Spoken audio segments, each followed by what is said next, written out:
উৎপাত গ্রন্থ বোঝেন তো? হ্যাঁ, যেগুলো দর্শন করলে, যেগুলো পড়লে পরে ভক্তি নাশ হয়। এবং নমস্কার, আপনারা দেখছেন বিএস কীর্তন ইউটিউব চ্যানেল। চ্যানেলটি সাবস্ক্রাইব করে শেয়ার করুন। মনে সংশয়ের উদয় হয়, আছে কি না? আমাদের সমাজে দু প্রকারের দলিল আছে, একটা জাল দলিল, একটা অরিজিনাল দলিল। দলিল কয়টা? একটা জাল দলিল আর একটা।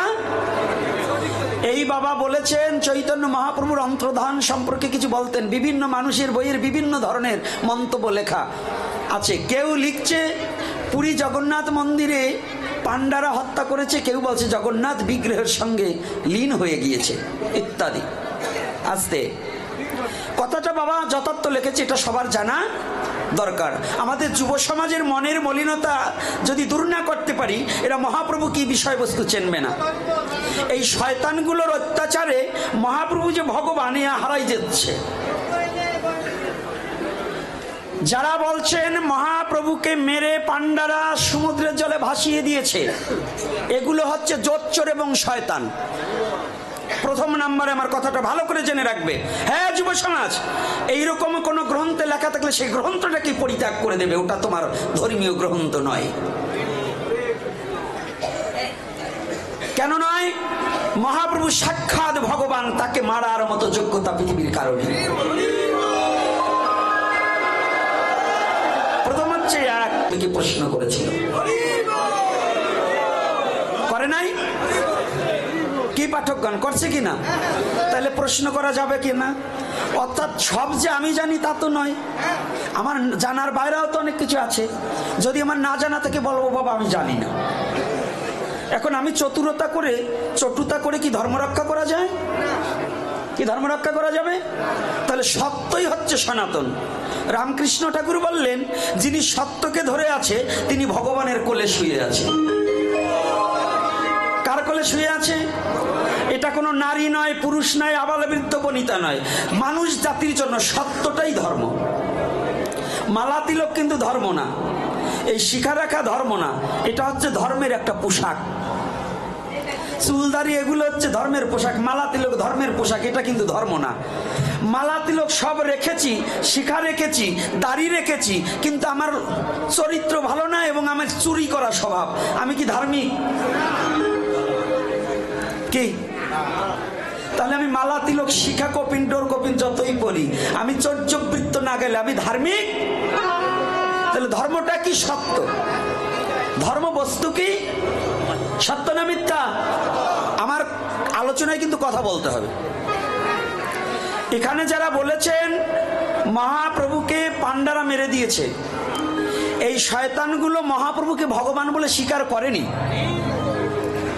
এই গোমরটা হচ্ছে এই শয়তানগুলো মহাপ্রভুকে ভগবান বলে স্বীকার না করতে পেরে, ওরা কোনো দিক দিয়ে ডাবাতে না পেরে ওরা এইটা বের করেছে, যাতে আমাদের মধ্যে একটা ক্রন্দল বেঁধে যাক, আমাদের মধ্যে পাণ্ডাদেরকে হত্যা করি, আমরা মারামারি বেঁধে যাই। একটা শকুন, বাচ্চা শকুনটার কাছে গেছে, তাই পাখি যখন পাখির কাছে যায়, বাচ্চারা ক্ষুধার্ত থাকলে হা করে না? কি করে? এখন মা পাখিটা যখনই গিয়েছে, বাচ্চা পাখিটা আজকে হা করেই আছে, হাঁটার বন্ধ করছে না। হ্যাঁ ভালো করে শুনবে, হ্যাঁ মায়েরা বাবা এখন বসুন।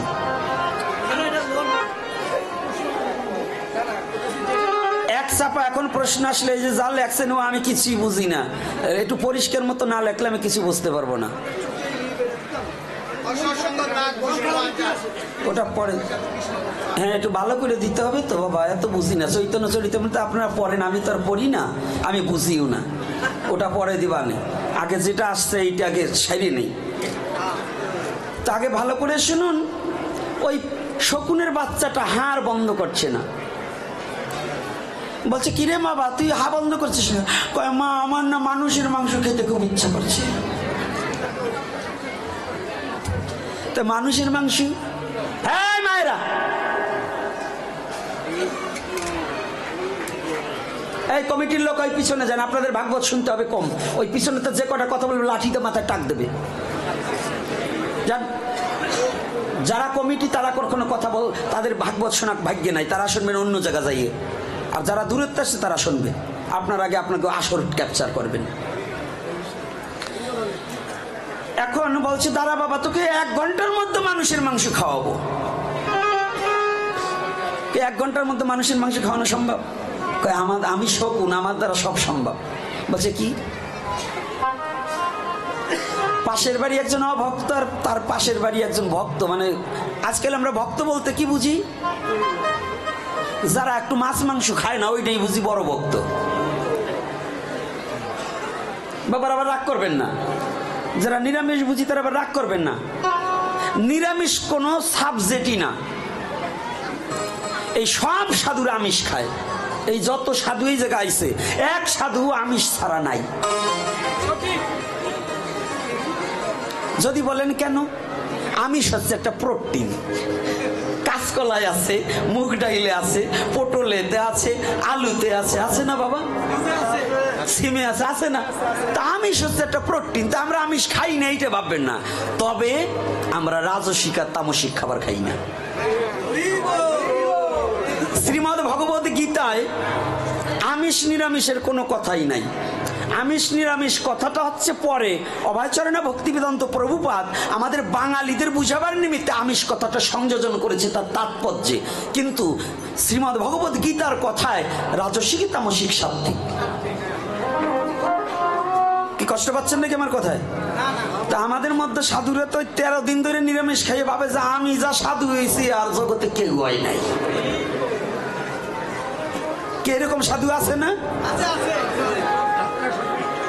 আগে পাড়ার মাংস খাইতো আর গায়ে কইতো পাড়ার গন্ধ। হ্যাঁ, 3 দিন ধরে নিরামিষ খাই, এখন কেউ ছয়ই না। বাবা রে বাবা, কর্তার আবার রাগ হইয়েন না, আমার বাংলাটা আবার রাগ হইয়েন না। এইরকম ভক্ত কিন্তু মেলা আছে। তেমন শকুন মনে মনে চিন্তা করছে, তাইলে এই যে মাংস খাইতে হইলে একটা পেজগি লাগাইতে হয়। তো পেজগিটা কি করে লাগানো যায়? করছে কি, শকুনে 1 টুকরা মাংসই না, ওই যে ওই নিরামিষ বুঝি সাধু ওর বাড়িতে ফেলাই দিয়েছে। সাধু তো চটকা সাধু, সাধু কাজ হয়ে গেছে। এই মাংস হিংসা করে ফেলাইছে।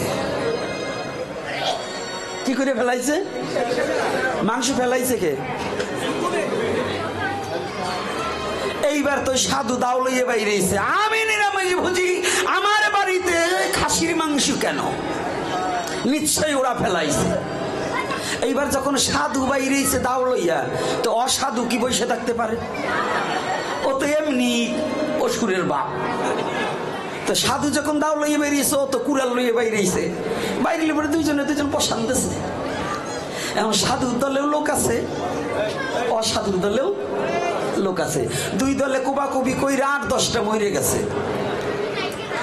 8-10টা মরে গেছে। এইবার পুরাবার লোক নাই, গ্রাম পুলিশবাদী কেস হয়েছে, গ্রাম পরিষ্কার হয়ে গেছে।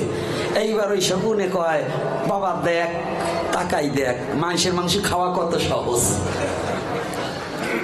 তা আমাদের সনাতন ধর্মের মধ্যে কিছু শকুন আছে, ওরা আমাদেরকে হত্যা করার জন্য কিছু বিধান বের করেছে।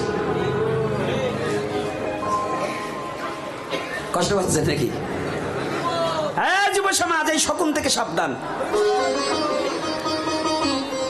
আর আইনো না প্রশ্ন এখন আর দেবে না।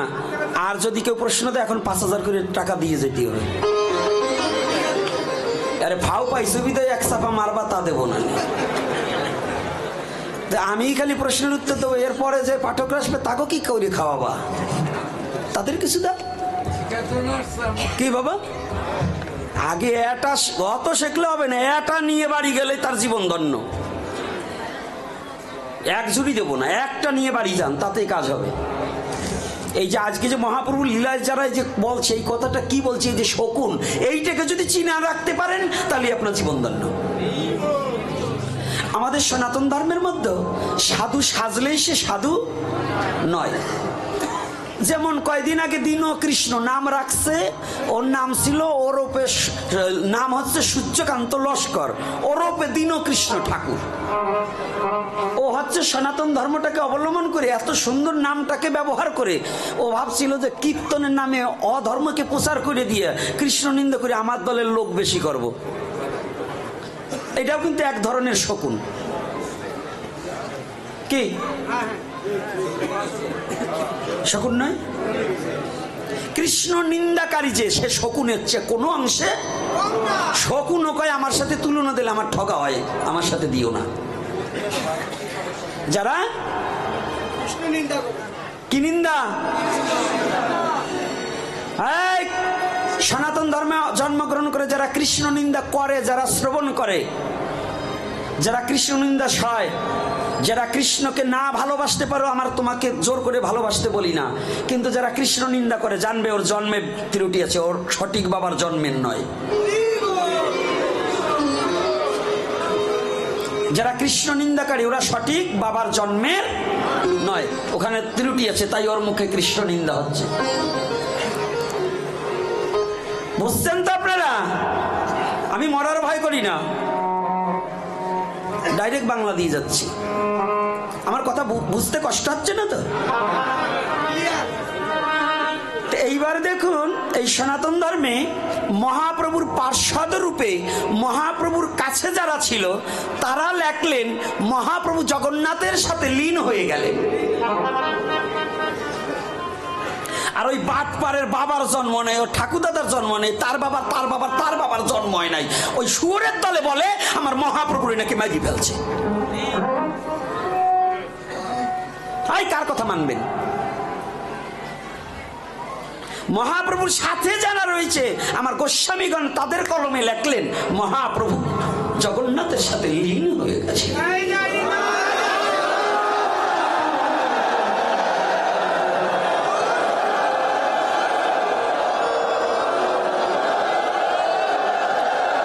আমার মহাপ্রভুর ভক্ত নরোত্তম দাস ঠাকুর মহাশয়, তার দেহটা সলিল সমাধি কিভাবে হয়েছে জানেন?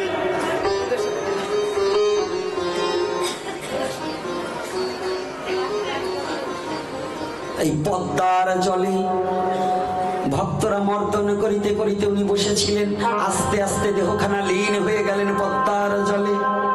এ তো সেই দিনকার কথা, বেশি দিনের কথা নয়। রাজশাহীতে খেতুরি ধামে আমার প্রেম ভক্তির গুরু মহারাজ নরোত্তম দাস ঠাকুর মহাশয়।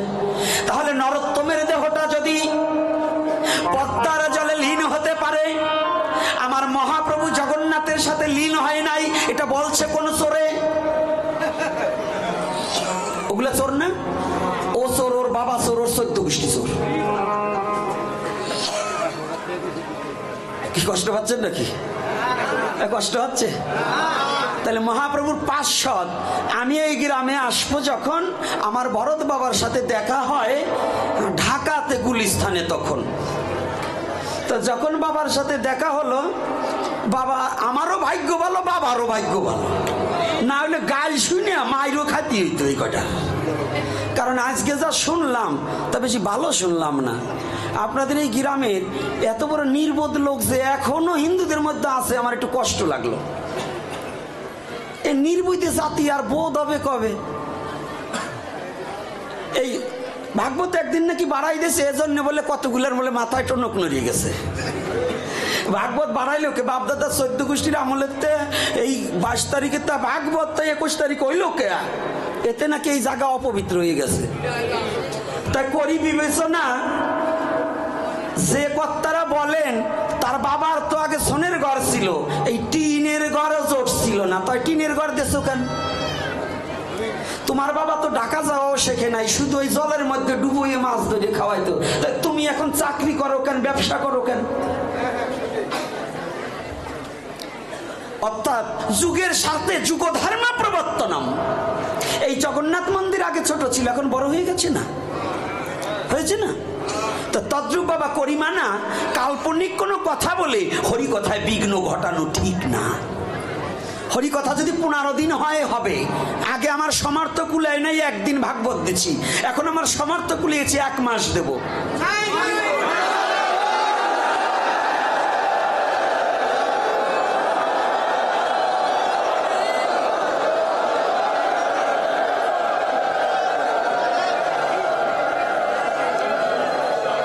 কি কষ্ট হচ্ছে নাকি? আমার কথার কি সত্য না মিথ্যা? তাহলে ভাগবত ওই 23 তারিখ 22 তারিখ না, আপনাদের এখানে অন্তত এক সপ্তাহ না, অন্তত এক পক্ষকাল ভাগবত দেওয়া উচিত। ভাগবতে কি হয়, এই 1 বছর নামযজ্ঞ দিলে জানা হবে, একদিন ভাগবতে তাই হবে না। কারণ এই নামযজ্ঞের দলে সব কটা মাছ মাংস খাওয়া। ওইয়ের মুখে হরি কথার চেয়ে একটু শুদ্ধ সাধুদের আইনে 1 মাস না 1 পক্ষকাল ভাগবত দেন, তাতে কিছু লাভ হবে না। কষ্ট পাচ্ছেন নাকি কর্তারা? আমার দাউদের ঔষধ আনবার জন্য যে ডাক্তারের কাছে গেলাম, আমি দেখি ডাক্তারের গাও ভরা দাউ, তাতে কি আমার চুলকানি সারবে? ঔষধ আনলে ভালো হবে। তো তদ্রূপ আমি যার কাছে হরি কথা শুনবো, তার যদি মুখের আহার বিহার খাদ্য কারখানা ভালো না হয়, ওর কাছে হরি কথা শ্রবণ করলে কোনো কাজ হয় না।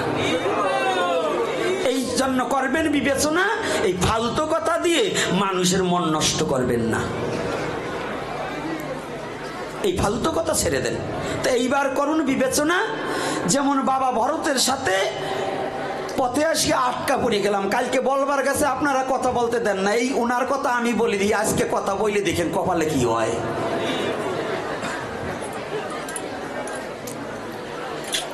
হঠাৎ করে গ্যাস নিয়ে যখন দ্বন্দ্ব হয়, মধ্যপথে আটকা পড়ি আমরা 6 জনায়। ঘন্টা 3টে পার হয়ে যায় আর গাড়ির সন্ধান নাই। মনে মনে চিন্তা করি কেমনে যাব ওই ভাগবতের বাড়ি। হঠাৎ করে বাবা আমার নামিয়ে যখন যায়, কিছু সময় পরে এসে কয় বাবা পাইছি একটা উপায়। বলছে কি করে যাবো? কয় আমার সাথে নামেন, আমরা অন্য লাইনে যাব।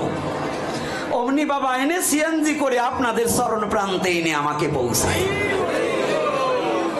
এখনো যদি ওই ভরত না থাকতো, আমি শরৎ কাজ হতো না। বলেন তো কেন? ওটা আমার মহাপ্রভু কৃপা করে ওই ভরতরে আমার ধারে নিয়ে গেছে, যুক্তি করে এই জায়গায় আনবে বিধয়।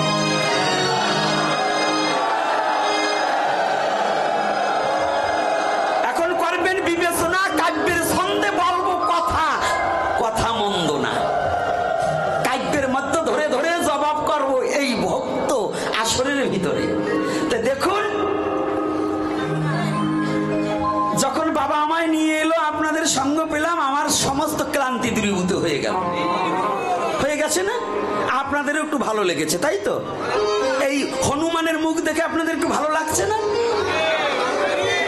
হনুমান বাদরকে দেখলে কেই না ভালো লাগে।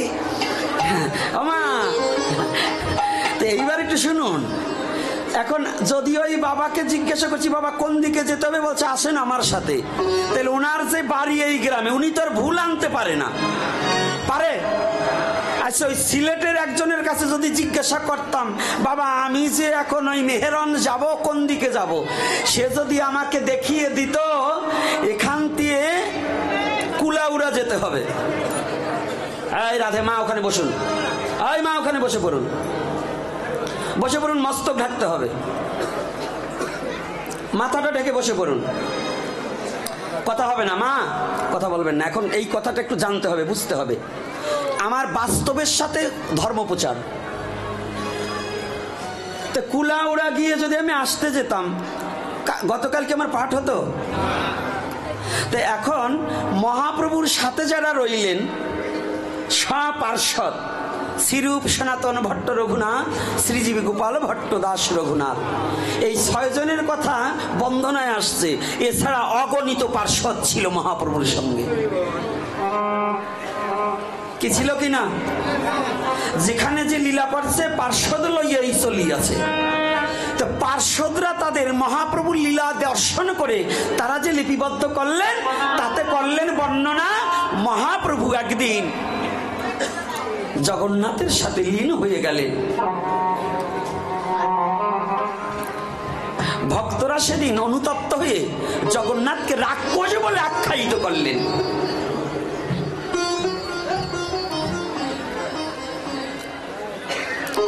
মুরারি গুপ্ত পর্যন্ত লাফিয়ে গিয়ে জগন্নাথকে মারতে শুরু করলেন। রাক্ষস,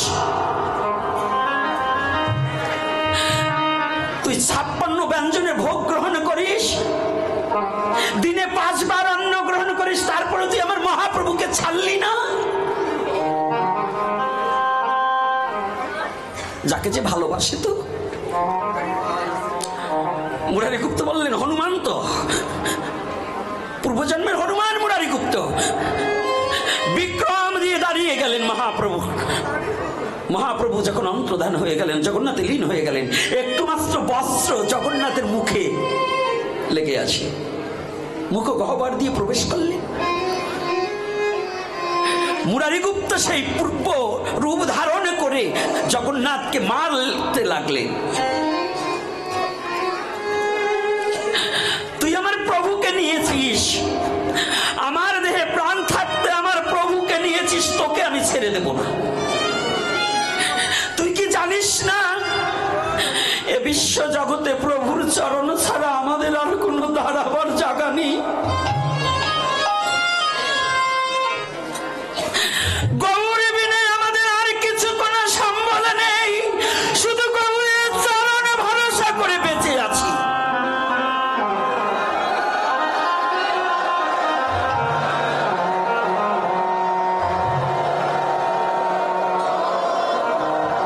ও জগন্নাথ,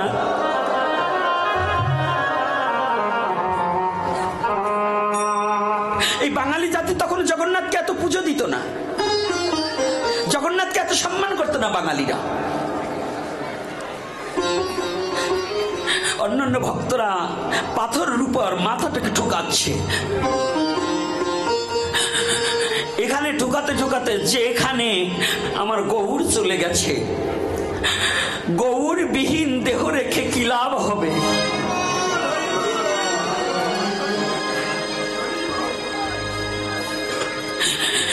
ওরে নিশি প্রভাত হলে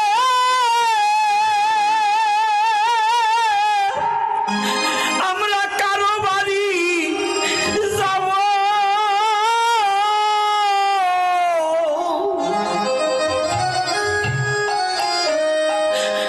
ওরে কে শোনাবে এই হরিনা। আমাদের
নারায়ণের শিলাগুলো না, পুরী ধামে যারা গিয়েছেন রাখবেন অধিকাংশ পুরীর মন্দিরের ভিতরে নারায়ণের শিলা। ওই নারায়ণের শিলার উপরে মাথা টুকাচ্ছে। গৌর একবার দেখা দাও, একবার প্রাণে রাখো। গৌর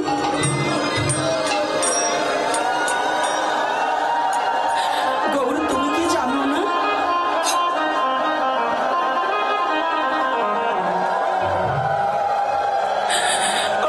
তুমি কি জানো না তুমি বিনে আমাদের আর কেউ নেই।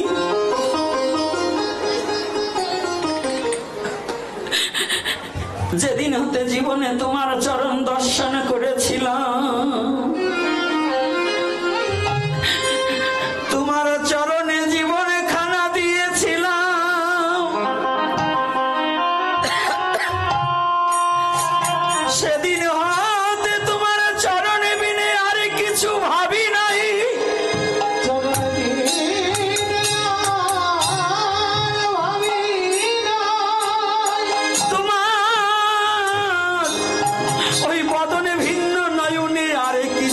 আমরা দেখি না, দেখি না।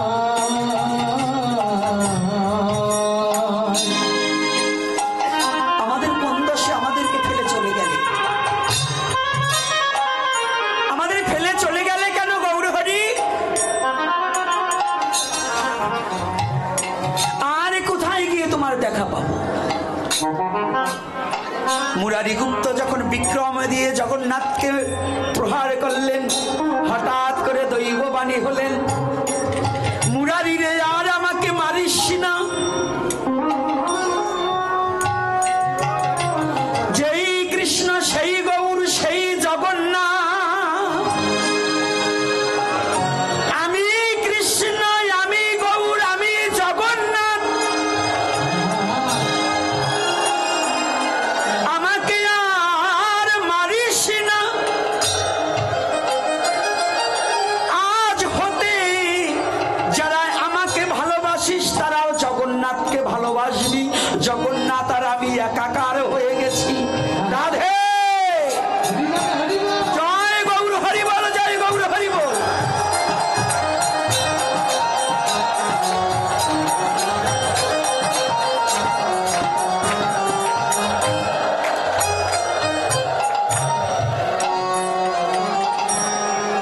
যেই কৃষ্ণ সেই গৌর সেই লীলা চলে।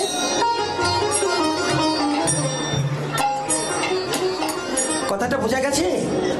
রাধে রাধে। কি কোনো সংশয় আছে? কোনো পণ্ডিতের কোনো সংশয় আছে? আমার জগন্নাথকে নিয়ে আমার মহাপ্রভুকে নিয়ে কারো সংশয় আছে? থাকলে এখন বলবেন। এর মধ্যে যদি কেউ থেকে থাকেন বলুন, এখন দাঁড়িয়ে বলবেন। চলে যাওয়ার পরে চোরের মতো পুটপুট করবেন না। আমার মহাপ্রভু সম্বন্ধে দাঁড়িয়ে থাকলে আসুন কথা বলি। আমার মহাপ্রভুর কারো এত বড় বাবার বেটা পৃথিবীতে জন্মগ্রহণ করেনি। আমার মহাপ্রভুর লীলায় কোনো দোষ ধরার মতো যোগ্যতা কারো আছে?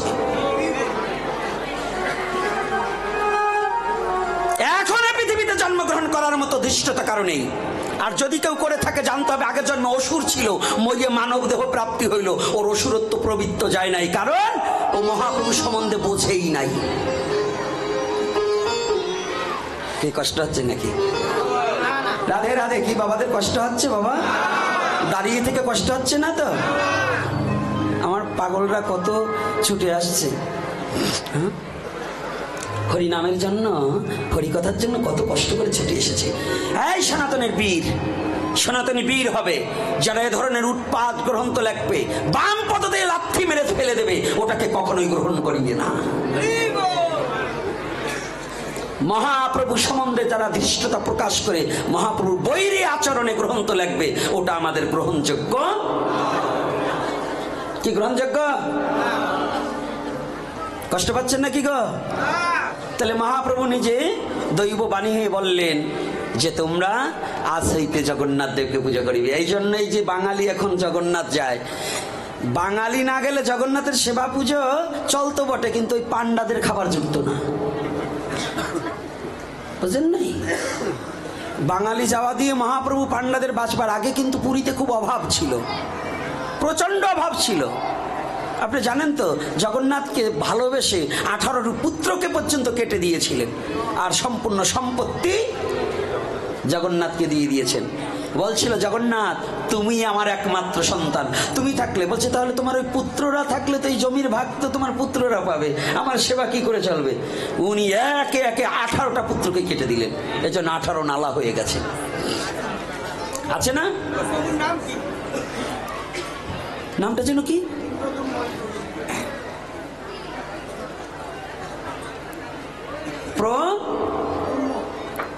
কথাটা খেয়ে গেছে, প্রদ্রম্য। কয়টা পুত্র কেটেছে? 18টা। এখনো পুরীতে 18টা নালা হয়ে তার সাক্ষী রয়েছে। আর আপনারা ভগবানকে ভালোবাসেন না? ফাইজলামি বুদ্ধি সব।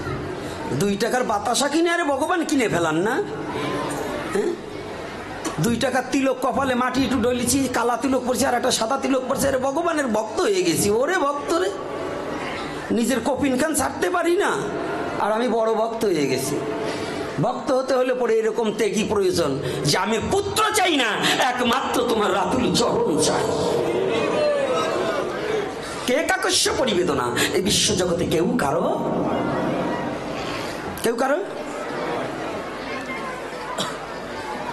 তাহলে এখানে সেই জগন্নাথ দেব সম্বন্ধে ধৃষ্টতা প্রকাশ করার আর কোনো অবকাশ আছে কি? তাহলে এখানে মীমাংসা এটার হয়ে গেল নাকি? হয়েছে কি না? যে বাবাই প্রশ্ন করছে খুব জ্ঞানী, কারণ জ্ঞানী না হলে এত সুন্দর কথাটা আমাকে লিখে দেবে এটা আমি বুঝতে পারিনি। খুব ভালো কথা লিখেছে। ছাউনের রিভাবটা কিন্তু একটু নষ্ট হয়ে যাচ্ছে, এজন্য এখানে লেখছে অসৎ সঙ্গ ত্যাগ, বৈষ্ণব আচার, স্ত্রী সঙ্গী এক অসাধু। বাহ, কৃষ্ণ ভক্ত। আর এই কথাটার 2টো অর্থ আছে। একটা অর্থের দ্বারা কখনো ভগবত তত্ত্ব অনুশীলন করা যায় না। একটা বাহ্যিক আর একটা আধ্যাত্মিক, আধ্যাত্মিক, 2টো অর্থ। শাস্ত্রকার যখন লিখেছিলেন, এই ভাষাটা কি ভাষা ছিল? এটা কিন্তু শ্লোক নয়, এটা কিন্তু উড়িয়া ভাষায় কথা। চৈতন্য চরিতামৃত কিন্তু উড়িয়া ভাষা, দেবনাগরী ভাষা নয়। ওটা মিশ্রণ ভাষা আছে, কিছু বাংলা কিছু উড়িয়া, এই 2টো ভাষা সমন্বয়ে চৈতন্য চরিতামৃত। কথাটা ভালো করে শুনবেন, এটা কিন্তু চৈতন্য চরিতামৃত থেকে সংগ্রহ করা। আচ্ছা, এইখানে যে অসৎ সঙ্গ ত্যাগ, বৈষ্ণব আচার, তাহলে অসৎ সঙ্গ কি? কষ্ট পাবেন না তো কর্তারা? প্রশ্ন করছেন কিন্তু উত্তর দেবার বেলায় কিন্তু খাবার বেলায় খাইতে পারলেই হয়। প্রশ্ন দিয়েছেন ভালো, কিন্তু এইবার গ্রহণ করে হজম করতে পারলে হয়, এটা হচ্ছে আমার একটু ভয়। প্রথমে বলছেন অসৎ সঙ্গ ত্যাগ, বৈষ্ণব আচার। তাহলে অসৎ কারা? ভগবানের আইন কি কি?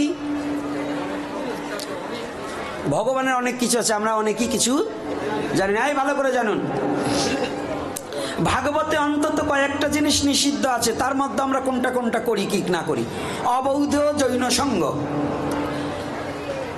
নিশাদ্রব্য ভক্ষণ, আমিষ আহার, তাস পাশা, দ্রুতক্রিয়া। ওই দ্রুতক্রিয়াই ওইয়া।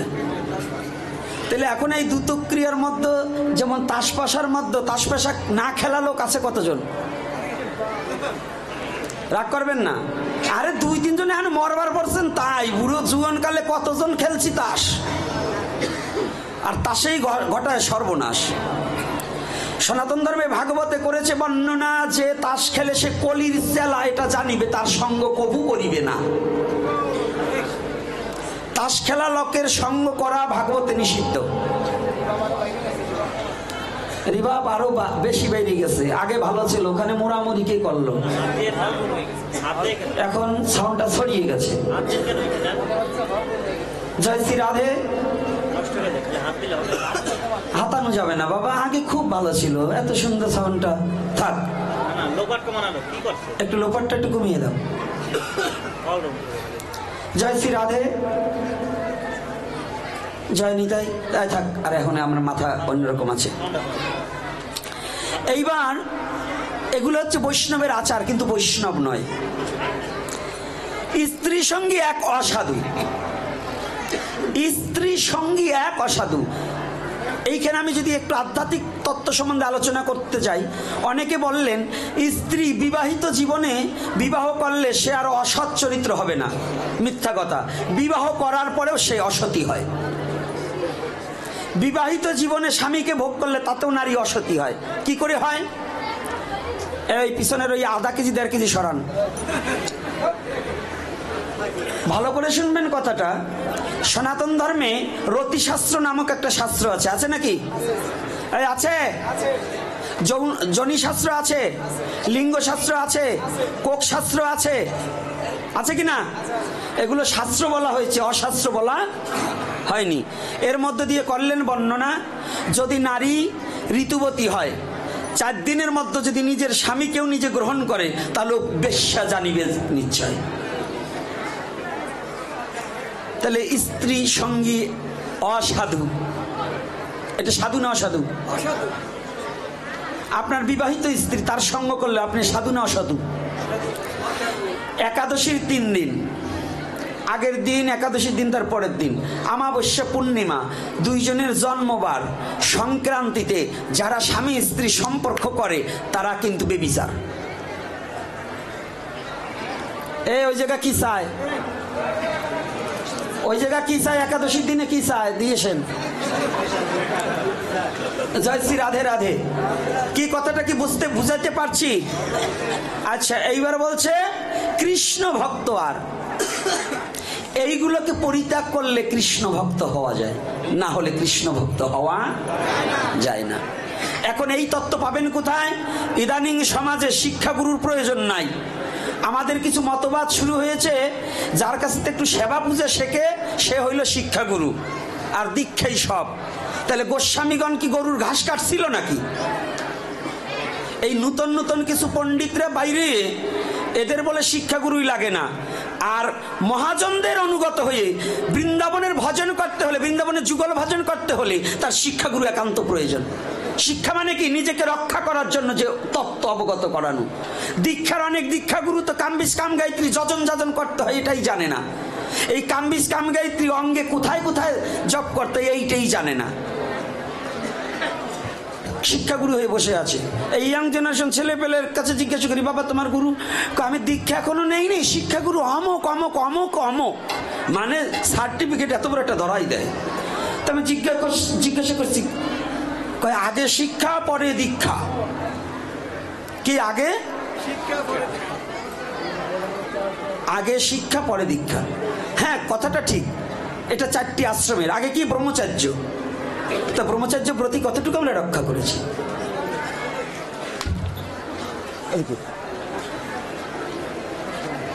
গুলে ধরবি কেন?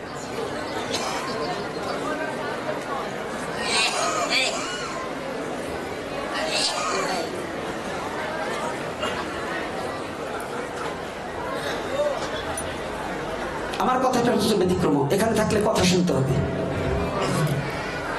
কোনো দিকে কান দেওয়া যাবে না। এই কথা তোমাদের একান্ত প্রয়োজন, তো তোমরা শুনবা না কেন? কাদের জন্য বলা? যুব সমাজের জন্য। তুমি আমার সন্তান, ঠিক আছে, তোমাকে শাসন করে সবকটাকে ইঙ্গিত দিয়ে দেখাতে হবে। এই কথা একান্ত প্রয়োজন, একান্ত প্রয়োজন। তাহলে শিক্ষা কাকে বলে? নিজের আত্মতত্ত্বকে উপলব্ধি করিয়ে নিজের সত্তাকে ধরে রাখার জন্য যে কলা কৌশল আছে সেইটাকে অবলম্বন করিয়ে যে গুরু সৎ উপদেশ দিতে পারে, শিক্ষাগুরু সে। আজকাল শিক্ষাগুরু ও পোলাপান, আর একজনে করে পোলাপান, ওরও হরিবোল হয়ে যায়, শিষ্যরও হরিবোল হয়ে যায়। তো ওইটাকে একটু ধৈর্য রাখার কলা কৌশলটা শিখাতে হবে না? শিখাতে হবে কি না? হ্যাঁ, তাহলে কি বলুন না যে আজকাল শিক্ষাগুরু বলেন, দীক্ষাগুরু বলেন, আমরা যা শুরু করছি। আজকাল আর এক জায়গায় শুনলাম, এক ভদ্রলোক আমাকে প্রশ্ন করেছে, বাবা কি আমি তো জেলের ঘরে জন্ম, হ্যাঁ, তা আমি তো মাছের ব্যবসা করি, হ্যাঁ, তো মাছের ব্যবসা করলে কি দীক্ষা প্রাপ্তি হওয়া যাবে কি না? আমি বলছি হ্যাঁ যাবে। বলছে আমি নিরামিষ বুঝি। বলছে আমার এই ব্যবসা করলে নাকি দীক্ষা নিতে পারবো না। আমি বলছি এটাও একটা চৌর্যবৃত্তি, মিথ্যা বানোয়াট কথা। যদি বলে কেন, মাছ বেচা টাকা যদি তুমি প্রণামী হিসেবে গ্রহণ করতে পারো তো দীক্ষা পাবে না, এটা কোন জায়গায় পাইছো? তোমার চেয়েও বড় সাধু। কেন? ওই মাছের ভিতর থেকেও মাছটাকে পরিত্যাগ করছো, মাছ খায় না, তাহলে আমার চেয়েও বড়। ও মাছ হাতে ধরছে কিন্তু খাচ্ছে না, কি করছে? তাহলে এই যে যারা আমরা প্রচার করে বেড়াই, এগুলো হচ্ছে সম্পূর্ণ আমাদের ব্যক্তিগত একটু জাহিরা করবার জন্য। মহাপ্রভু কি বলেছে?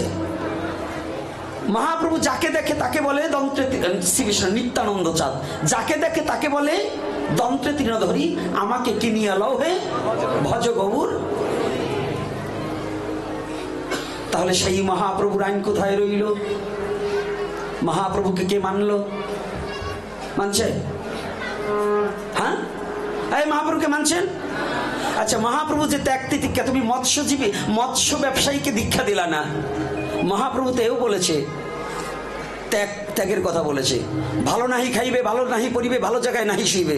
তাই তো তুমি যে ছানার রসা খাও, ময়দার ধোকা খাও, কাশ্মীরি খাও, এত জিহ্বা পাও কোথায়? পরের বাড়ি গেলে ঘি লাগবে আধা কেজি, তেল লাগবে 7.5 কেজি, এগুলো পাও কোথায়? এত ঢক আর খাওয়া আসে কোথা থেকে? মহাপ্রভু কি বলেছে? ভালো নাহি খাইবে, ভালো নাহি পরিবে, ভালো জায়গায় নাহি শুইবে। কি বলেছে? শাস্ত্র অধ্যয়ন করে নিজের ব্যক্তিগত কিছু পোষণ করো না। শাস্ত্রে লিখেছে, কি বলবে? মহাপ্রভু নিজে যেদিন লীলাচলে ছিল, চন্দ্রশেখরের ঘরে যেদিন মহাপ্রভু ছিল, সনাতন গোস্বামী এই সনাতন সাকর মল্লিক একখানা ভোট কম্বল গায়ে দিয়ে মহাপ্রভুর সম্মুখে ছিল। সমস্ত কিছু খালি মহাপ্রভু বারে বারে সনাতনের দিক তাকায়। সনাতন বুঝতে পারলেন এই কম্বলটা কি করা দরকার। স্নান করতে গিয়ে এক মায়ের পা দুখানা জড়িয়ে ধরলেন। ওই মা একটা ছিঁড়া কাঁথা রৌদ্রে দিয়েছে।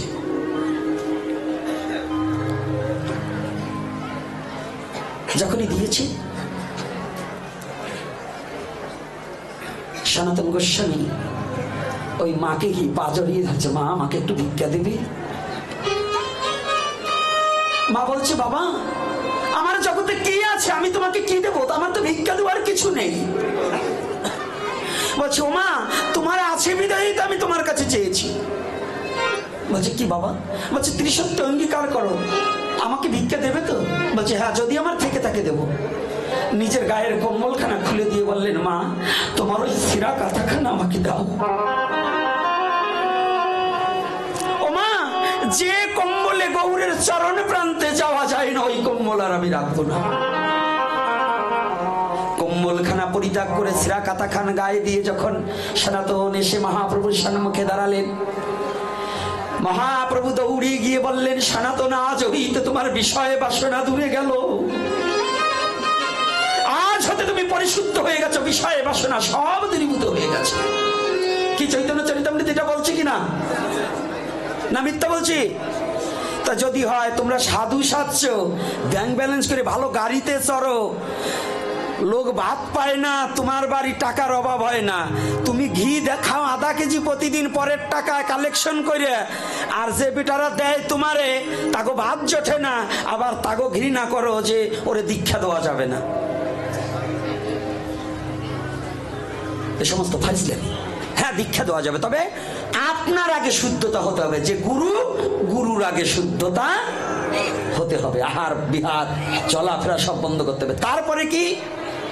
শিষ্যকে নির্দেশ দিতে হবে। ব্যবসাকে বর্জন করা কথা শাস্ত্রে বলেনি। তবে আমার চেয়েও বড় সাধু যে ওর মধ্য থেকেও যে ত্যাগ করতে পেরেছে।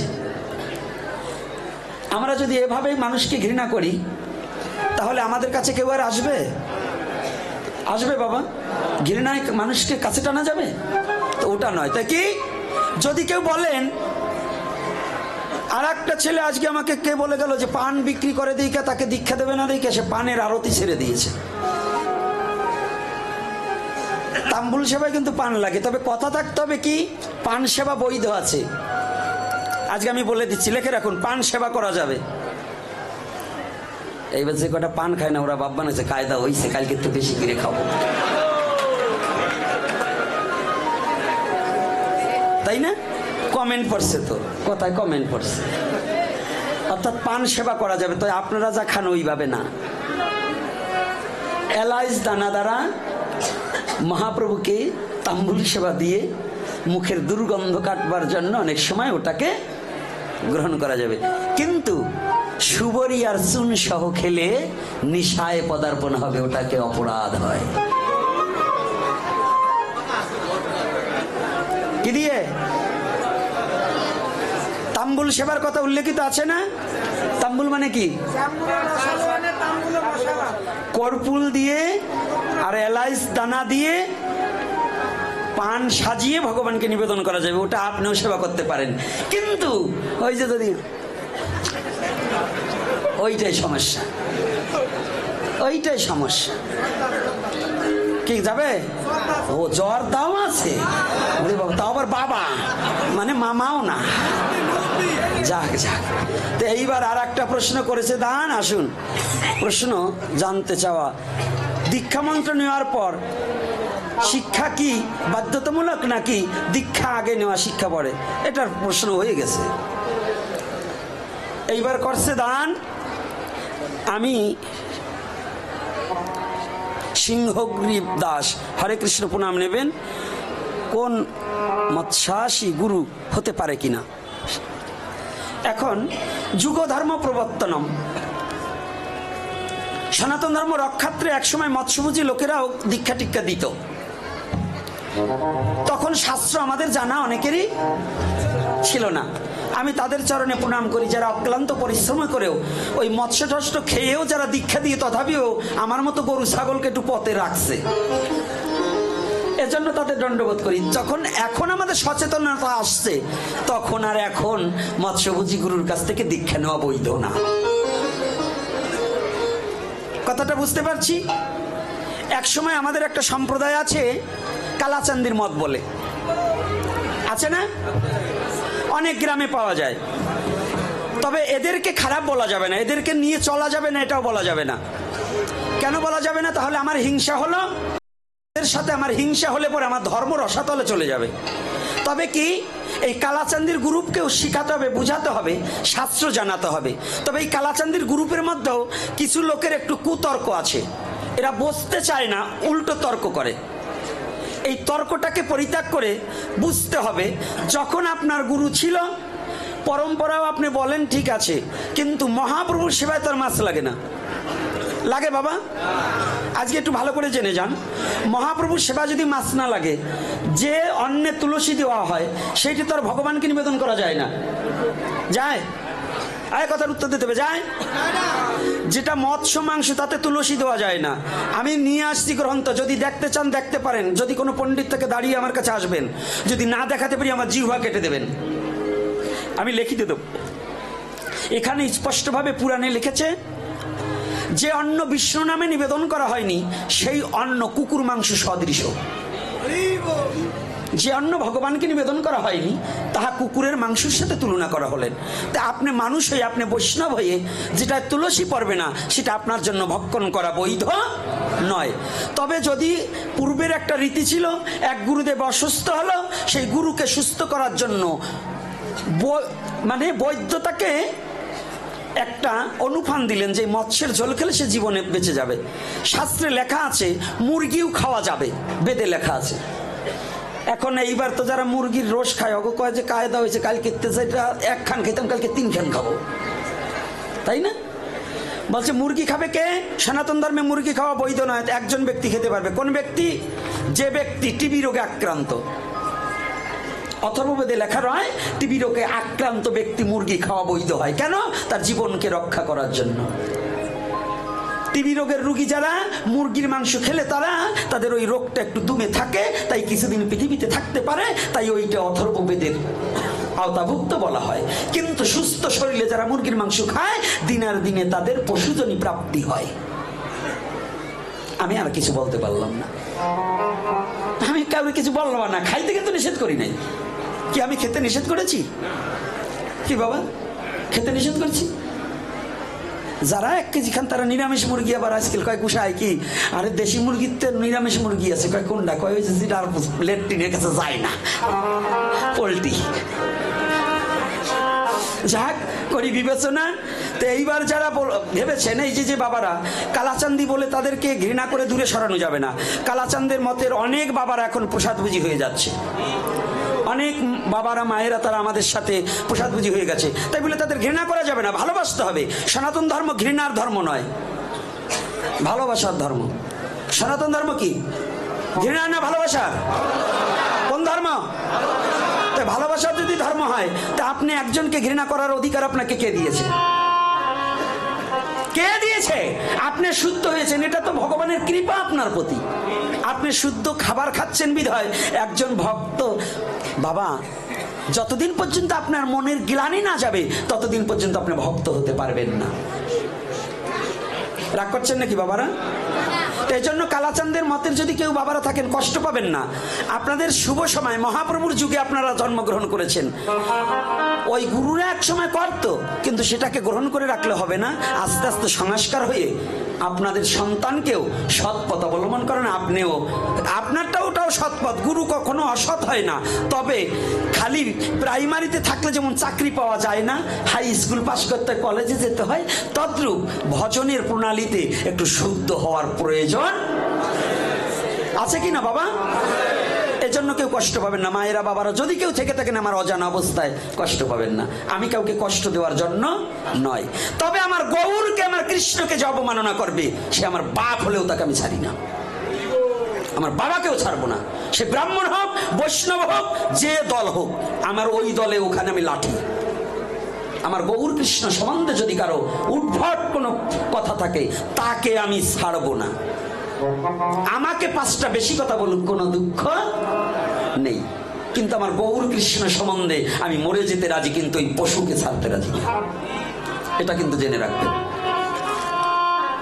শ্মশানের ফুল কৃষ্ণ পূজায় লাগে কিনা, কি কি কাজে করিলে বৈষ্ণবতা নষ্ট হয়। কত বাজে? আগে বাজাটা দেখে নেই না, কাছাই গেছে। আজকে নৃত্য হবে, আজকে গান এবং নৃত্য হবে। আপনাদের কারণে ওই যেটার একটু শাসন করছি, আপনার ওটাও কষ্ট পাইছে, আপনারাও কষ্ট পাইছে। দেখছি সবার মুখ বেজার হয়ে গেছে, আর ওটা তো প্রায় কাইন্দেই দেয়। কিন্তু আদর করবো না মানে ওরে এইবার না আমার মারা দিয়ে দেবো, দলিল করে দিয়ে দেবো। তা শুনুন যে কথাটা, ওরা শাসন করছি কেন জানেন? আপনাদের জন্য। কারণ ও পড়তেছে, কিন্তু দেখলাম আপনারা একটু আনমনা হয়ে গেছেন, ওর দিক তাকিয়ে আছেন। এই জন্য ওইটিরে শাসন করে আপনাদের বোধ দিলাম, আমার দিক তাকাতে হবে। তো এই যে কোন কাজ করিলে বৈষ্ণবতা নষ্ট হয়, তার প্রত্যেক কথার উত্তর হয়ে গেছে প্রায়। অর্থাৎ আমি সাজলাম, এই ধর ধর বাবা, ধর ধর ধর, আর কিছু বলবো না, ধর বাবা ধর। আমার এখন কিছু বলবে না, আমার ফাঁকা করে পাইয়ে নাকি শুধু না উঠেই সারে নাকি। আর এই পাশে পণ্ডিত, চিন্তা করেন, কালকে 2টো ছিল এক জায়গায় পণ্ডিত, আজকে 2 পাশে 2টো, মানে চাপে ফেলাইছে। তো এইবার দেখুন, এই সাধুর একটু ভালো করে শুনবেন। তোমায় তুমি না চিনে ভাই সাজিলা ধার্মী,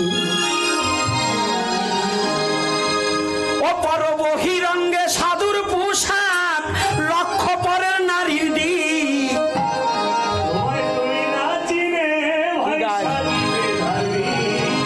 মন নষ্ট হয়ে গেছে নাকি? অপর বহিরঙ্গে সাধুর পোশাক, বহিরঙ্গে সাধুর পোশাক, বহিরঙ্গে সাধুর পোশাক, লক্ষ পরের নারীর দিক।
ইন্দ্রিয় ষড়রিপু আগে করো জয়।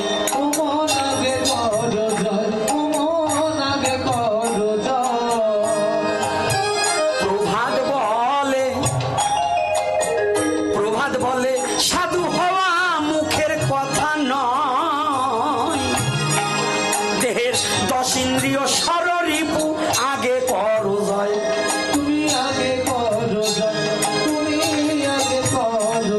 ও যার মনে মুখে এক হয়ে যায়, মনার মুখে এক হয়ে যায়, তারে ধরা দেয় বিশ্বের মালিক।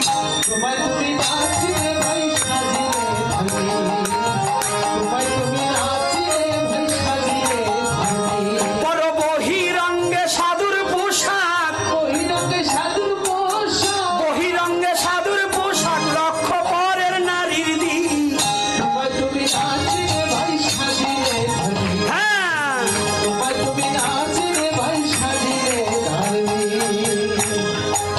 কোন কর্ম করিলে পরে বৈষ্ণবত্ব নষ্ট হয়, গানের মধ্য দিয়ে তাহার কিছু কথা রয়।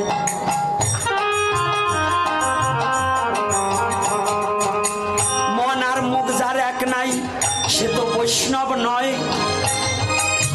বৈষ্ণবত্ব হতে হলে মন ঠিক করা তো হয়।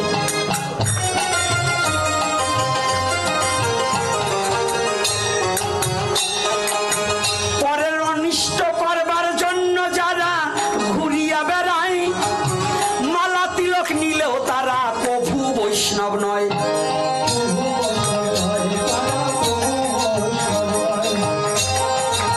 কথা বোঝা যায়?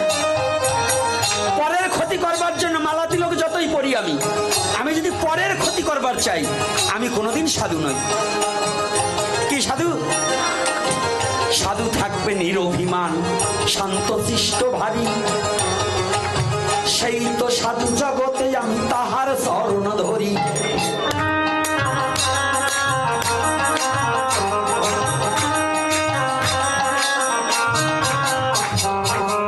রাজনীতি মুক্ত হতে হবে, এই তো সাধুর কাম। রাজনীতিতে থাকলে পরে কিবা তাহার দাম।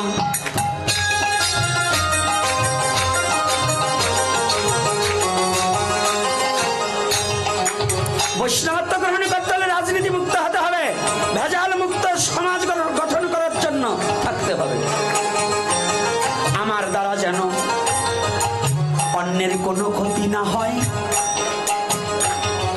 শুদ্ধ বৈষ্ণব যারা যারা তারা ইহাই কিন্তু চায়।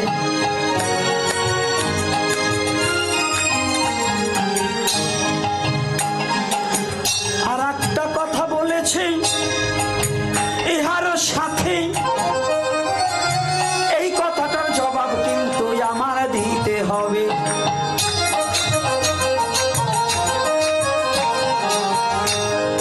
তাই তো জবাব হচ্ছে কিনা? যারা উত্তর চেয়েছেন, কি জবাব হচ্ছে নাকি জবাব বন্ধ আছে?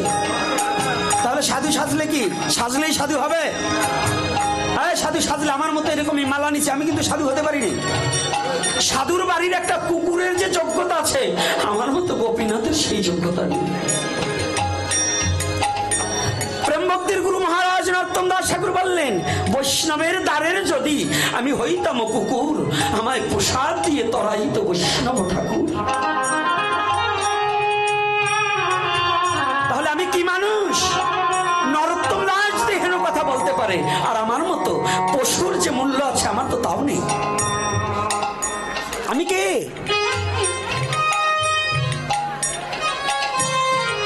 আমি কে? আমি কিচ্ছু নয়। আমার কোনো গর্ব নেই, আমার কোনো অহংকার নেই, আমি কিচ্ছু নাই এ জগতে। একমাত্র সমস্ত কিছু অনাদির আদি গোবিন্দ, সর্ব কারণের কারণ।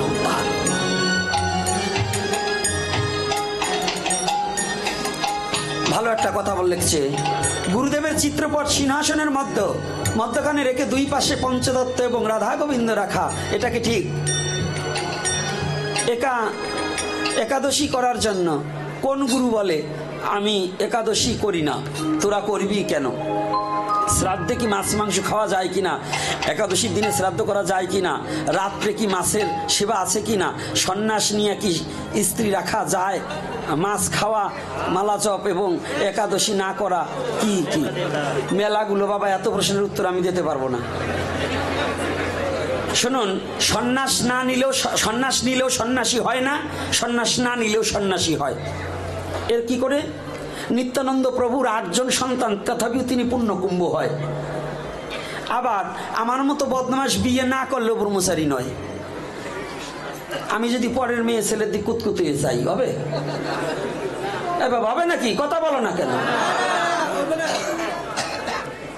তাহলে কি বিয়ে না করলে ব্রহ্মচারী হয়? ত্যাগ করিলে শুধু নারী, তাতেই কি হয় ব্রহ্মচারী? লইয়ে নিজ নারী ঘুচাই দেবে বিচারী, তবু সে ব্রহ্মচারী, যদি সে সনাতন ধর্মের শাস্ত্র মেনে লয়। বিয়ে করলেও ব্রহ্মচারী নষ্ট হয় না, আর বিয়ে না করলেও সব হারাই যায়। এই তত্ত্ব জানার জন্য একজন শিক্ষাগুরুর দরকার হয়। আজকাল তো শিক্ষাগুরু এমন গুরু হয়, শিক্ষাগুরু না দীক্ষাগুরু, শিষ্যেরও বাচ্চা কাচ্চা হয়, গুরুদেবেরও বাচ্চা কাচ্চা হয়। ওরে গোসাই রে,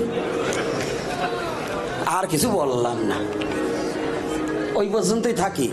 তারপরে এখানে বলছে শ্রাদ্ধ, একাদশীর দিনে শ্রাদ্ধ না, একাদশীর দিনে শাস্ত্রীয় সিদ্ধান্ত মোতাবেকে যারা রাক্ষসের জাত, ওদের কাছে কোনো বাছা কোষা নাই, ওরা যেদিনও না সেদিন খাইতে পারে, ওদের জন্য একাদশীর দিনে শ্রাদ্ধ হবার পারে, কিন্তু আমাদের জন্য নয়।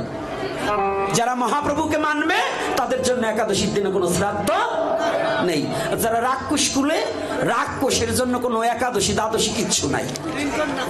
আছে যে গুরুরা বলে আমাদের একাদশী নাই, গুরু কোথায় পাইলে আমার সাথে একটু দেখা করতেও। যাদের একাদশী নেই, যে বৈষ্ণবরা বলে, শাস্ত্রে পুরাণে বললেন বৈষ্ণব যদি ভ্রমবশতেও একটা একাদশী পরিত্যাগ করে, সারা জীবনের বিষ্ণু পূজা তার নিষ্ফল হয়ে যাবে। আর এগুলো আমার একাদশী নাই। কয় কেন? কয় পুরীতে জগন্নাথ দেবের একাদশী নয়। আরে জগন্নাথ দেব তো সাক্ষাৎ ভগবান, তুমি কি তাই নাকি? তা জগন্নাথ দেবের তো একাদশী নাই, তাই তুমি করতেছো না। জগন্নাথ দেবের হাত পাও নাই, তোমার গুলো কাটি দেই, কি কাটি দেবো না? জগন্নাথ দেবকে উপলক্ষ করে তুমি একাদশী করবে না, তাই তোমার নাকটারে পোতা বানাই দেই। এই সমস্ত বাদ দিয়ে, শয়তানি বজ্জাতি না ছড়াইয়ে শুদ্ধ সাত্ত্বিক মহাপ্রভুর মত, মহাপ্রভু নিজেও তার মাকে বলে গেছে মা একাদশী করিতে বাধ্যতামূলক। এটা কিন্তু সাবধান, এগুলো আমি ছাড় দেই না। এইবার জপের মালা নেবে না। এই জপের মালা নেবে না কেন? মহাপ্রভু সবাইকে হরিনাম করার বিধান দিয়েছে। ঋষি মুচি কামার কুমার ডম, যেই ভজে সেই ভক্ত আর সব ছাড়, কৃষ্ণ ভজনে নাই জাতি কুলাদি বিচার। নাম জপ করবে। যদি কোনো গুরু বলে জপের মালা লাগবে না, নাম জপ করা যাবে না, ও গুরুই না। ওইটাকে তাড়াতাড়ি ত্যাগ করিয়ে তাড়াতাড়ি সদ্গুরু চরণে যাও, নাহলে মরছ।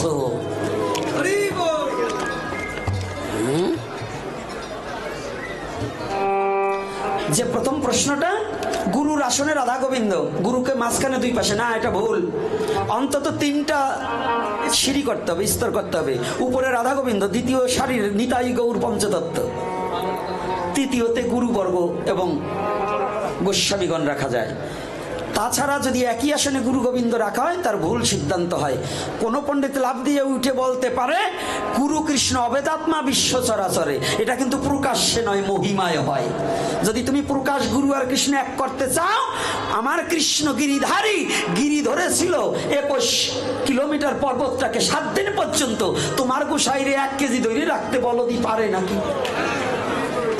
পারবে? তাহলে কৃষ্ণের সাথে পৃথিবীর কারোর সাথে তুলনা হবে কি? যারা কৃষ্ণের সাথে তুলনা করে, ওরা হলো চৈতে গোসাই। চৈতে গোসাই বলছেন তো, চৈত মাসে দিনে তেল মাখাই রৌদ্রে বসাই তুইতে হয় হারামজাদারে।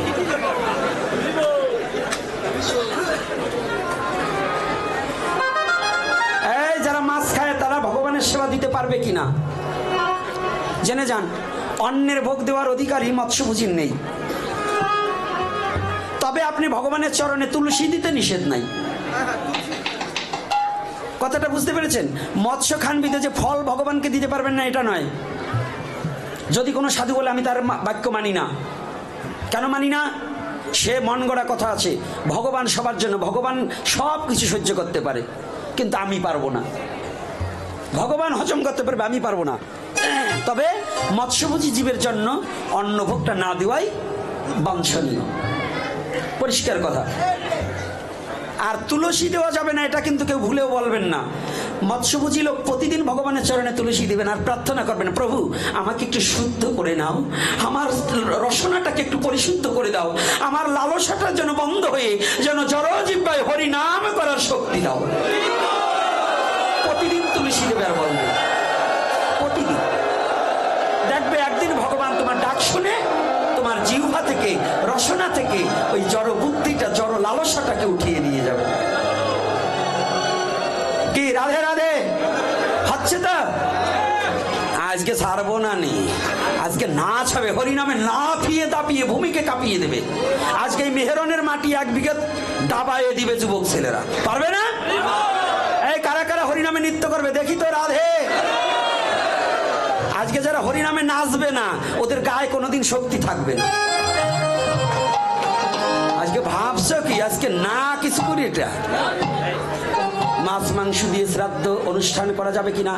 হ্যাঁ, একটু এই বলতে বলতে এখন পাগল হয়ে গেছি। মাছ মাংস দ্বারা শ্রাদ্ধ করা যাবে কিনা? না, যাবে না। মৎস্য দ্বারা কোনো শ্রাদ্ধ বৈধ নাই। আগে করত, শাস্ত্রে লেখা আছে আমিষ দ্বারা শ্রাদ্ধ কার্য করিবে। আমিষ হচ্ছে সবচেয়ে প্রোটিন বেশি, এই আমিষ প্রোটিনটা হচ্ছে কাঁচকলায় বেশি। যারা শ্রাদ্ধ কার্য করেন ভুর্জি দানে কাঁচকলা লাগে, লাগে কিনা? লাগে। এইটা দিয়েই সারবেন, কখনো ভুলেও মৎস্য দেবেন না। আর যেগুলোই বলে তোমার বাবা খেত, ওইটার কাছে আমার ধরি আনবেন, আমি তার কাছে জিজ্ঞাসা করব ওর বাবা আগে জীবিত থাকতে সিঁড়ি লাগাইতো, মরার পরে স্বর্গীয় লাগায় কে? তো স্বর্গে কি মাছ মাংস চলে নাকি? ও যাই এটাই খেয়েছে নাকি? আমি কিন্তু আবার একটু একেবারে ডাইরেক্ট পোষ, ওই রাই খেতে কি কথা বলবো না। অত আদর করলে এখন আর চলছে না। আদরের বাদর নাচ দেখা। আমরা সনাতন ধর্মাবলম্বনীরা জাত নিয়ে এত ভেদাভেদ করি কেন? এটা উচিত নাকি অনুচিত? এ আমার অনেক আছে, এর জন্য এখন আমার মারবার প্ল্যান করতেছে। এই জাতপাতের কথা বলবার যে আমার মারবার প্ল্যান করতেছে। অর্থাৎ প্রকৃত ব্রাহ্মণ যারা, তাদের আমি শ্রদ্ধা করি।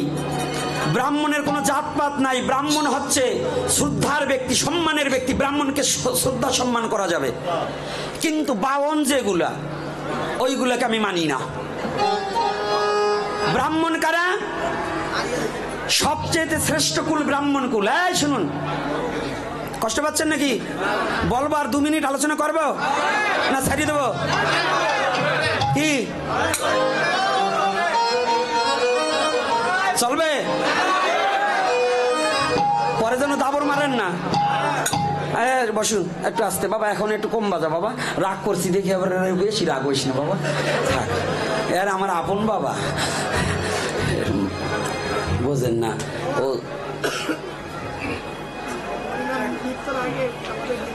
আরে ভিক্ষা করিয়ে নেন, ভিক্ষা তো আমার টাকা এখন আপনারা নিয়ে যাবেন, ওটা তো আমি বুঝি না, তো দিবা নেই, ভয় নেই, ভাইবেন না যে দেবো না নে।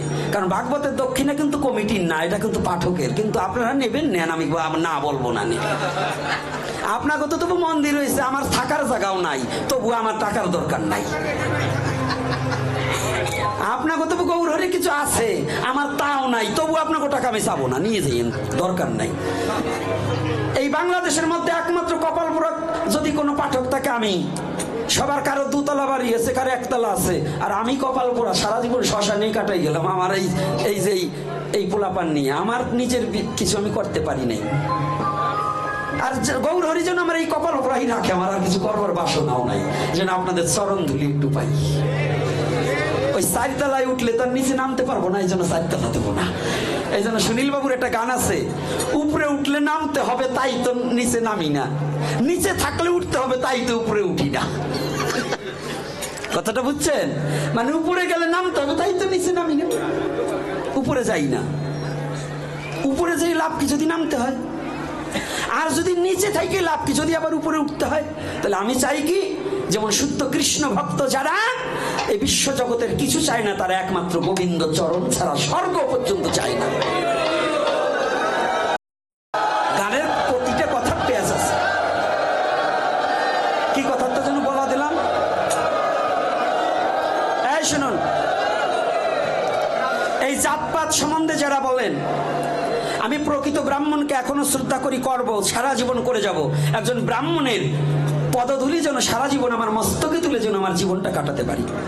একজন বৈষ্ণবের পদধূলি যেন আমার শিরে তুলে আমার জীবনটা কাটাতে পারি। ব্রাহ্মণ আর বৈষ্ণব আলাদা কিছু নয়। ব্রাহ্মণের স্কুলে জন্মগ্রহণ করছে কিন্তু ধর্মীয় বিধিবিধান কিচ্ছু মানে না, ধর্মের কোনো কিছু করে না। ধুতি পরতে যা লজ্জা করে, লুঙ্গি পরে ঘুরিয়ে বেড়ায়, হোটেলে খাইয়ে দফা সারে, একাদশী পালন করবে না, শুদ্ধ মতো একটু সরস্বতী পুজোও করতে পারে না। ওরে কি ব্রাহ্মণ বলা যায়? ভারতবর্ষের পশ্চিমবঙ্গের মুখ্যমন্ত্রী সরস্বতীর প্রণাম মন্ত্রটাও জানে না, হরে কৃষ্ণ নাম তাও ভুল বলছে, দেখবেন ইউটিউবে। তাই ওইটারে কি ব্রাহ্মণ বলা যায়? আমি নাম দিছি, ওর নাম মুখ্যমন্ত্রী, ওর নাম মূর্খমন্ত্রী। যে ভারতবর্ষে জন্মগ্রহণ করে, ব্রাহ্মণের ঘরে জন্মগ্রহণ করে যে নারী এখনো হরে কৃষ্ণ নাম উচ্চারণ করতে পারে না, ও কি হিন্দু না কি মুসলমান না খ্রিস্টান না বৌদ্ধ? আমার ভাবতেই লজ্জা হয়। কষ্ট পান নাকি? আমি ভয় পাই না। তাহলে এইবার দেখুন, তাই ব্রাহ্মণের ঘরে জন্ম নিলেই ব্রাহ্মণ হওয়া যায় না। জাতপাতের কথাটা আর কত বলবো, এর জন্য এখন মানে মারার হুমকি দিচ্ছে। গতকালও বলছি না? হ্যাঁ, তাই বলে যে আপনারা শুনুন, আপনাদের একটা দোষ আছে। যখন এই জাতপাতের কথা বলি, আপনার বাড়ির পাশে একজন ব্রাহ্মণ থাকলে আপনারা তার টেশন খোঁচা মারেন না, খোঁচা মারা যাবে না। শুনেন, আপনি যে সব জানেন তা নয়, আমি যে সব জানি তা নয়। একটা ব্রাহ্মণ ছিল আপনার পাশে, হয়তো আপনাদের সঙ্গগুণেও সে নষ্ট হয়ে যেতে পারে। তাকে ভালো পথে আনতে হলে ভালো কথা বলতে হবে। আজকে যেমন আমার একটা বাবা আসছিল, সে আসছে কিনা আমি জানি না, আমার সঞ্জয় চক্রবর্তী বাবা, একজন শিক্ষক। আসছে কি বাবা? আসে নাই, তাই না? উনি আমার সাথে দীর্ঘ প্রায় 1 ঘন্টার মতো কথা বলছে। ভালো শিক্ষিত ছেলে, কথা বলার সাথে সাথে সব বুঝে নিল। কিন্তু যেগুলো ওই যে গুড়া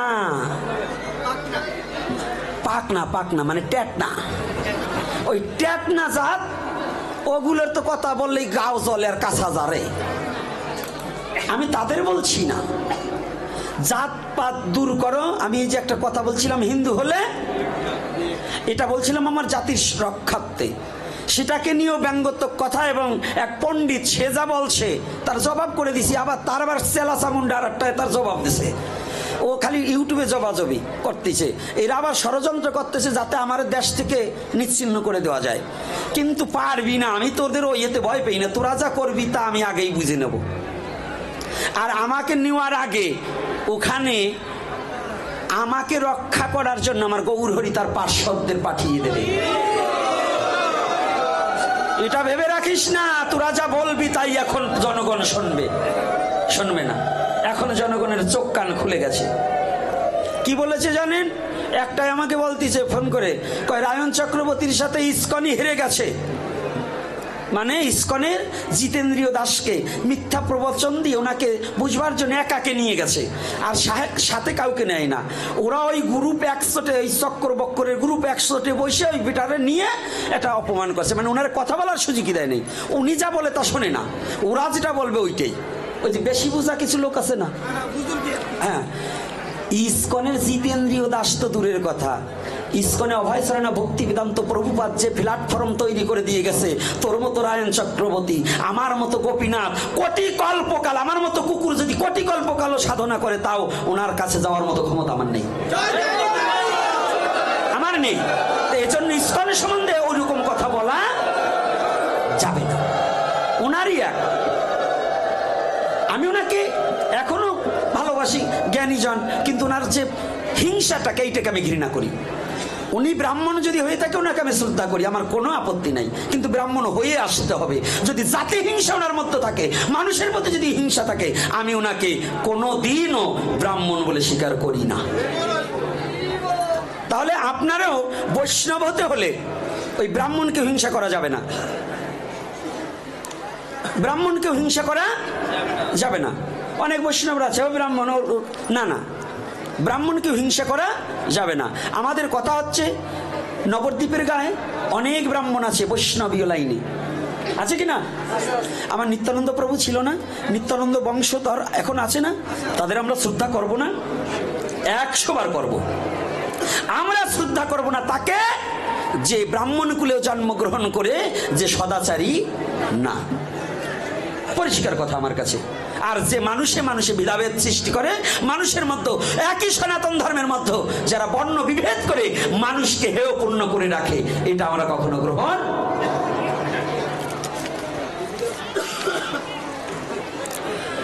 এইবার করছে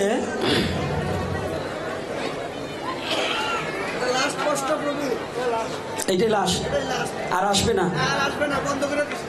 আচ্ছা, ভালো করছেন, আমারে বাঁচাইছেন। এই যে যত প্রশ্ন করছেন এই 4 দিনের টাকা দেবেন। তবে একটা কথা আছে, 1 টাকাও লাগবে না যদি আপনারা এই যা কথা আছে তাই দিয়েন। কিন্তু যারা এই কথাটা মানবেন তাদের জন্য কিছুই লাগবে না, আর যারা না মানবেন তাদের এটা তো দিবি। কি বাবা, কি বাবারা কষ্ট হচ্ছেন নাকি? কি যুবক বাবারা কি বলো, হবে তো? রাধে রাধে। আজ কিন্তু শক্তি বাইরে গেছে। আপনাদের জন্য আমার মাস্টার পাল্টাই এনেছি। কারণ কি জানেন, আমার ওই পাগলটা হইল পারে বৈঠকি গানি খুব ভালো ওই পাগলটা, কিন্তু আপনারা যা চান ওর এখন বয়স হয়েছে, এখন আধুনিকতার ছোঁয়া, তো শক্তি না থাকলে আমি তো শুয়ে পড়ি। তো এই যাতে বল শক্তি আছে, এইটা কিন্তু পারমাণিক বোমা, এটা মারলেই শেষ। কারণ কি জানেন, ও হচ্ছে টিভিতে শফি মণ্ডলের দেখছেন না? হ্যাঁ, লালন সঙ্গীতে খুব, এখন তো সে গুরু হয়ে গেছে, গুসাই খেলাফত প্রাপ্ত, সেই শফি মণ্ডলের ছাত্র। তো ওইটার এবার আনলাম যে আমি নাহলে বাঁচতে পারি না। আজকে দেখেন কালকে তো একটু ডক হয়েছে না, তো এইটার আনতে কিন্তু আবার 5,000 খরচ হবে না, বুঝলেন না? তো এইবার ওদিকে একটু খেয়াল রাখেন। যাক, এইবার মদ্যপান নিয়ে একটু আলোচনা করবেন। এই গ্রামে তো আমার মদের কথা বলা উচিত না, বিড়ি সিগারেটের কথা উচিত না। কারণ যে গ্রামে 2টো মন্দির, এবং আমি যখন আজকে রওনা দিয়েছি প্রত্যেকটা ছেলে মেয়েরা এবং মায়েরা করজোরে দণ্ডবোধ করেছে, পড়ে দণ্ডবোধ করেছে, শ্রদ্ধা জানিয়েছে। এই বাংলাদেশে বিরল, এরকম আমি পাই নাই। এই বাংলাদেশে যত জায়গা গিয়েছি এরকম আমি পাইনি। তো এই গ্রামে যদি মদের কথা বলতে হয়, তো কোন গ্রামে না বললে পারবো? আস্তে, এর উদ্দেশ্য সনাতন ধর্মে। তবে এই গ্রামে আর একটা 3 নাথের মেলা দেখছি। ঠাকুরের 3 নাথের মন্দির আছে, তাই না? 3 নাথ কে কে? ব্রহ্মা, বিষ্ণু, তাই না?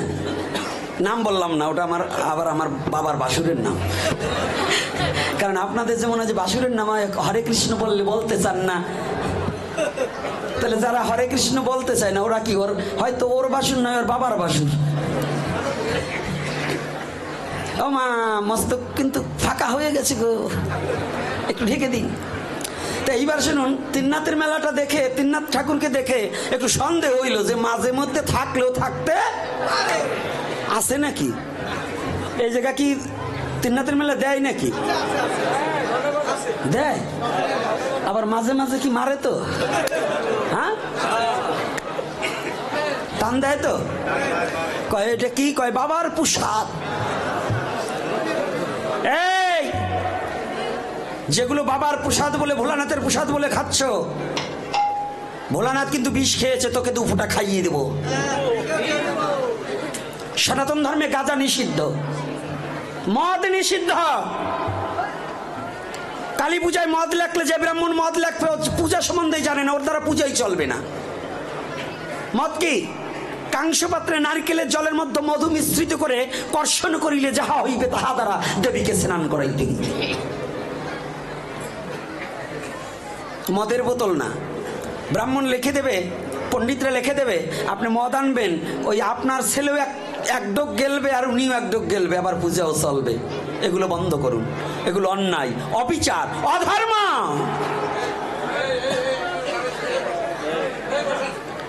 হ্যাঁ যুব সমাজ, সচেতন হও বাবা। গাঁজা খাওয়া সনাতনী বৈধ নয়, গাঁজাখোরদের কোনো ধর্ম থাকে না। এক সময় গাঁজাটাকে অন্য কাজে ব্যবহার হতো, এখন অন্য কাজে ব্যবহার হয়। তাই আমি চরণে হাত রেখে বলবো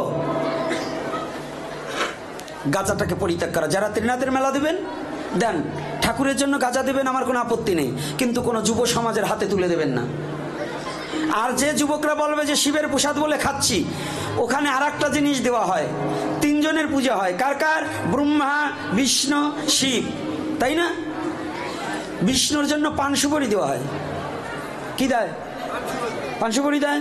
ব্রহ্মার জন্য তেল দেওয়া হয়, আর শিবের জন্য সিদ্ধি দেওয়া হয়। ওই তৎসঙ্গে পূজায় কিন্তু বেলপাতাও দেওয়া হয়। কি দেওয়া হয়?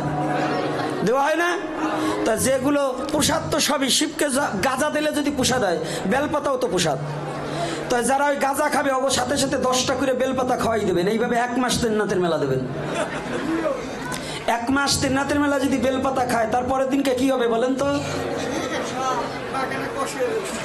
আরে না, ওই যে এইরম দেয়, ওই পার্টিটা কি কয়, ওই হবে। মনে থাকবে তো? থাকবে। তা যারা ওই গাঁজা খায়, ওই গাঁজাখোর গুলো যারা বলবে যে ত্রিনাথের মেলায় শিব খায়, তো আমিও খাবো শিবের প্রসাদ, ওই কটার বেলপাতা খাওয়াই দেবেন। তারে এ ওরা চেনে রে, ভালো চেনে। কি তোমাদের গ্রামে আসে বাবা? আসে নাকি? চেনো তো? আসে। তাহলে ওই মাসি হয়ে যাবে, বানাই দেবো মাসি, আর আপনার গ্রামে আসি বা না আসি, কি আমি চলে যাবো কাশি। ভাবছেন কি? তো এইবার কি আর একটা কথা করছে দান, তার উত্তর এবার পাবেন। সনাতন ধর্ম অবলম্বীদের কতদিনে শ্রাদ্ধ করার নিয়ম আর ভোজনের বিষয়টা নিয়ে একটু আলোচনা করবেন দয়া করে। হরে কৃষ্ণ। সনাতন ধর্ম নিয়ে আপনাদের সাথে আর পারি না। ভোজন করাইতেই হবে। যার অর্থ নাই সে খাওয়াবে কি? যার অর্থ আছে সে বেশি বেশি স্বজাতি ভজন করবেন, সাধুগুরু বৈষ্ণবের সেবা দেবেন। যার নাই সে ভগবানের সেবা দেবেন, আর কোনো কিছুর দরকার নেই। আর সমস্ত জাতির জন্য 11 দিনই বৈধতা। শ্রাদ্ধ সমস্ত জাতি 11 দিন করাই বাধ্যতামূলক। যদি বলেন এখানে অনেক বিদগ্ধ পুরাতন বাবারা আছেন, বলবেন আমরা 1 মাস করছি। আচ্ছা, যারা 1 মাস করছেন তাদের মধ্যে এখন অনেকে 15 দিনে আসছে না? আছে কি না? আচ্ছা, আপনাদের কাছে প্রশ্ন, আমারে বাদ দিয়া যারা এই 15 দিনে শ্রাদ্ধ করছে, এদের মধ্যে 1 মাসের 15 দিনে কি করে করাইলো এটা বলবেন তো? তাহলে যদি 15 দিনে হয়, তাহলে 11 দিনে যাওয়া যায় না? যাবে কি না? 1 মাসেরটা যদি 15 দিনে, কোন পণ্ডিতে বিধান দিয়েছে না? বিধান ছাড়া তো হয় নাই। তাহলে ওই পণ্ডিতের কাছে কি ওই বিধানটা নাই?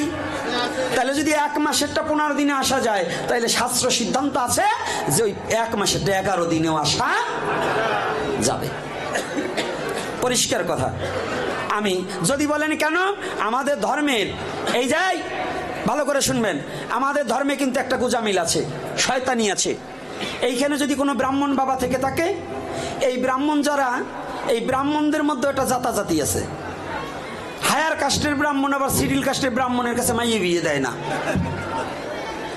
আরে আমাকে বাদ দে, আমরা তো ব্রাহ্মণ হবারই পারলাম না, কিন্তু তোরা তো ব্রাহ্মণ হয়েছিস, তোকে মধ্যে তো জাতাজাতি কেন? বলুন। নমর ব্রাহ্মণ সাহার ব্রাহ্মণের মাইয়ে বিয়ে করতে পারবে না। জাইলের ব্রাহ্মণ কায়স্থর ব্রাহ্মণের মাইয়ে বিয়ে করতে পারবে না। এক জায়গাতে বাদাইছে শয়তানি। আবার যদি মাইয়ে পালাইয়ে চলে যায়, তাই গোপনে আবার নাড়ু মুড়ি নিয়ে ওই সদেরদ্দির বাড়িতে দিয়েছে, লাড়ু খই নিয়ে দিয়েছে না? তাই আমি চরণ ধরে করি মানা, এই জাতাজাতি থাকতে কোনোদিন শুদ্ধ প্রেমের হৃদয়ে ঘটবে না। আমার মহাপ্রভু জাতাজাতি সব শেষ করে দিয়েছে। যে ব্রাহ্মণ কুলে জন্মগ্রহণ করেছে তার ব্রাহ্মণত্ব রক্ষা করুন, নিজের স্বধর্মের প্রতি টান রাখুন, আপনি ভজন করুন, সাধন করুন, তবে আপনার ব্রাহ্মণ সাজতে হবে না, আপনাকে সবাই সম্মান করবে। করবে না? এই করবেন কি না? আবার আপনাদেরও একটা দোষ আছে, রাগ করবেন না। মেয়ে বিয়ে দেওয়ার সময় বরযাত্রী খরচ 300 লোককে খাওয়াবেন, খাসি কাটবেন 9টা, জামাইকে যৌতুক দিবেন 13 লাখ টাকার, কিন্তু ব্রাহ্মণ সারা রাত বিয়ে পড়াইয়ে বিদায় দেবার সময় 500 টাকা হাতে ধরাই দিয়ে কয়, কর্তা আমি কন্যাদায়গ্রস্ত। আরে শালা দামড়া বেটা, তুই একটু বুঝস না কেন যে একটা খাসি কম কাইটে ওই একটা খাসির টাকা যদি ব্রাহ্মণ বেটারে দিতি, অতি খুশিতে তোর বাড়িতে আরো 15 দিন আসতো না? তো এই চালাকিটাও আমাদের মধ্য থেকে দূর করতে হবে। কেন? খাসি না কেটে একজন দরিদ্র ব্রাহ্মণকে, একজন দরিদ্র প্রতিবেশীকে আপনি কিছু দান করুন, খাসি কাটা বিবাহতে বন্ধ করুন। আর এই খাসি কাটার দলে শিক্ষিত ভদ্রলোকরাই বেশি চলে। এই শিক্ষিত বেশি হয়ে বেশি পণ্ডিত হয়ে গেছে, এইগুলো ধর্ম কিছু মানতে চায় না। এই জন্য চরণে হাত রেখে বলি, আপনারা একটু ধর্মের দিকে অগ্রগণ্য হয়ে অন্তত বিবাহে খাসি কাটা বন্ধ করুন। এটা আপনাদের চরণে হাত রেখে বলছি। আর অন্তত এই মেহেরান গ্রামবাসীদের কাছে আমি অনুরোধ করব, একটা গিরিধারী মন্দির আর একটা জগন্নাথ মন্দির আপনাদের এ জন্ম নয়, কোটি জন্মের স্বীকৃতি এই গ্রামে যারা জন্মগ্রহণ করতে পেরেছেন।